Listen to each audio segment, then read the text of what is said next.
tuyongerayo mu maaso maddatu fikihi tugamba wano nti hukumu man swara ahallan lisiyam au qamat alayhi bayyinatin fi asna'i nahari tugamba nti alamulwa atya oyo afuuse ahallan lisiyam ng'akkirizibwa okusiiba kigamba ahali ng'afuuse sahibu oba abantu abalina ebibakkirizisa okusiiba ahallan ahaliya nafunye ahaliyatul siyamu naye au qamat alayhi bayinatu obanga bamutuusizaako obunnyonnyofu bamutegeezeza nti mwezi gwalabise naye nga bagenza omutegeeza fi asinaa'u nahaari misana nga batandise dde okusiiba saawa mukaaga olinaava eri katugeze nga afa mu kibuga tugenzeeko mu kyalo gamba nti bali nedda omwezi gwalabise tuli mu kusiiba ramadaani yatandiise kati oyo afunye obujulizi obwo gwe bagambye emisana mu kisiibo akola atya alamulwa atya n'oyo abadde oluusi nga tinaba kutuukaana talina bukwakulizo bwa kusiiba kati nga bumutuuseeko n'abeera nga afuuse ahaliya y'okusiiba oba agwanidde okusiiba naye nga bugenze kigenze omutuukako oba katugeze emitala abadde mu nsonga n'awona misana akola atya kyetugamba wano nti idha qamat albayyinatu fi asna'i nahar wajaba al-imsaku wal-qada'u nti singa omuntu atuusibwako obunnyonnyofu oba beyyina oba obujulizi okumukakasa nti omwezi gwalabise fi asnaa'u nahaari emisana agamba nti wajaba al-imsaaku linnya waategeeredde watandika okubeera ng'asiiba okwerekereza addamu okukoma ku kyakulya walikabwa era olunaku olwo lwaba aliddeko ku makya tetulubala nti lutuufu wabula talya oba oluvannyuma lw'okutegeera then oluvannyuma lwa ramadaani ng'emaze okuggwako aliwa bagamba nti walikabwa oluvannyuma olunaku olwo amala n'aluliwa abakitegeerekese tugamba mwezi embadde simanyika neeriire wootegeeredde wootandikira ibaada wakadhalika kullu man sara fi asnaa'u nahaari ahallan liwujubihi tugamba nti nawe kityo n'omuntu yenna afuuka mu misana ng'abadde tasaanidde n'afuuka asaanidde oba n'afuna obeera nga obukwakuzi atuukaana ahallan liwujubihi ng'afuuse afune ahaliyatu oba ng'asaanidde ng'akakatibwako naye nga kigenza agenza ofuuka akakatibwako okubeera ng'asiibwa misana tugamba nti kalimajnuunu ng'omugwi w'eddalu wasabiyi n'omwana omuto walikaafiru n'omukaafiri sinkeesi oba ng'asiramuse walihaidu wanufasaa'i taharata n'omuntu haidu oba nufasaa'i haidu abaddemu omukyala nga abadde mu nsonga oba omukyala yazaala abaddemu nifaasi taharata bombiri byabwe ne batukula wa musaafiru kadima mufutirani oba n'abadde mu lugendo ng'ali musaafiru n'akomawo ewuwe naye ng'akomyewo ng'abadde ali mu kulya olunaku nga teyalusiibye n'atuuka ewaka gy'abadde alaga tugamba nti omuntu oyo bw'aba atuuse wennyini awo watandikira okubeera ng'asiiba wennyini awo watandikira okubeera ng'asiiba tugamba wano nti alladhiina yalzamuhum al-imsaaku fi asnaa'i nahaari wa yalzamuhum al-qadaa'u sab'atu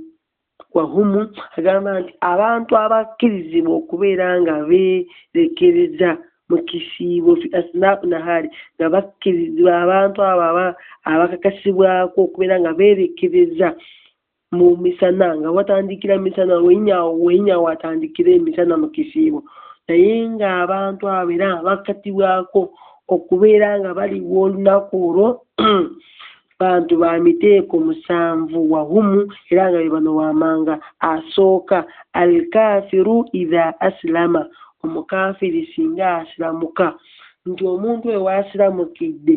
watooledde shahada kwennyini awo nga mu mwezi gwa Ramadhaani olw'okuba nti asilamuse ate okusiba kw'abasiraamu akatibwa kwennyini awo okusiiba era awo akoma okulya osilamuka bw'ati ng'akoma okulya era olunaku olwo wa Ramadhaani lwe gwakaaluliwa luba lumubanjibwa. Masala gano galimuko okubuzaabuza naye ye mukarrar bwe tusoma ye karisulam nange mbasomesanga lubiri mu mukarrar nga bamagamba nti kati lwaki aba aliwa omanyanga lwaki aba asiiba ate ng'agenda kululiwa kiba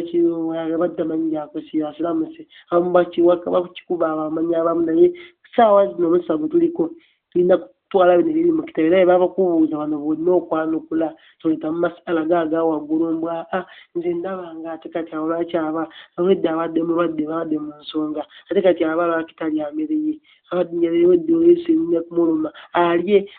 wano tugamba nti wenyini awo waawonedde avudde mu nsonga watandikira okulusiiba ate era olunaku olwo amala n'aluliwa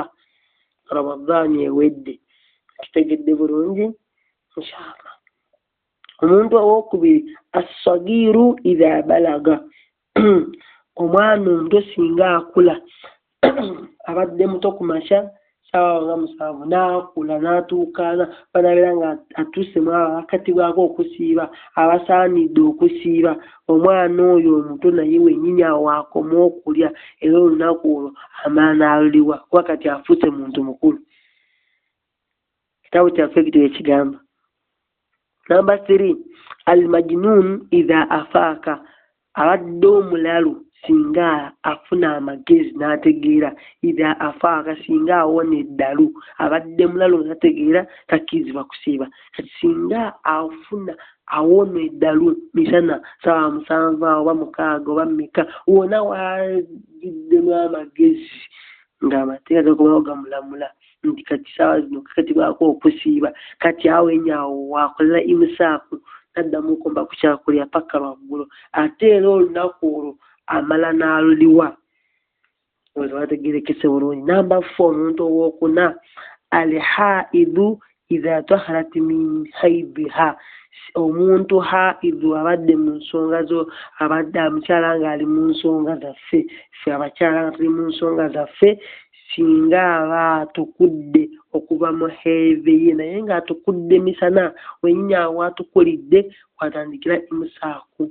neyeziizaako ebyokulya okutuusa olweggulo era olunaku olwo amala n'aluliwa nga Ramadhaani ewedde. Tudda ku muntu owokutaano. Omuntu owokutaano an-nufasaa'i idha taharat min nifaasiha omuntu abadde mu nifaasi singa atukula okuva mu nifaasi omuntu oyo wennyini watandikira okusiiba ate era olunaku olwo amala n'aluliwa. Deni namba 6 omuntu ow'omukaaga al-musaafiru idha qadima muftiran omuntu omutambuze abadde mu lugendo singa aba akomawo n'atuuka ewuwe ng'abadde olunaku olwo ali mu kulya muftiran abadde tasiibye olunaku olwo ng'ali mu kululya tugamba nti omuntu oyo wennyini atuukidde ewaka olwedde kibadde kimusiibisa abadde mu lugendo kati atuuse olutuuka ewaka bw'ati ng'atandikirawo okusiiba era olunaku olwo amala n'aluliwa nga Ramadhaani ewedde. Deni omuntu ow'omusanvu era nga yasembayo maridun bari'a wa huwa muftiru abadde omulwadde n'awona naye nga olwawonedde abadde olunaku olwo nga muftiru ng'ali mu kululya nga teyasiibye tugamba nti waawonedde bw'ati bw'atandikira okusiiba era olunaku olwo amala n'aluliwa omwezi gwa Ramadhaani guweddeko. Singa aba awonye emisana n'agamba mpulira bulungi nze mponye wagambira nti awonye watandikira okwerekereza era olunaku olwo amala n'alusiiba. Tudda ku shuruutu wujubu sawmu Ramadhaani. insha Allahu tabaraka wa taala.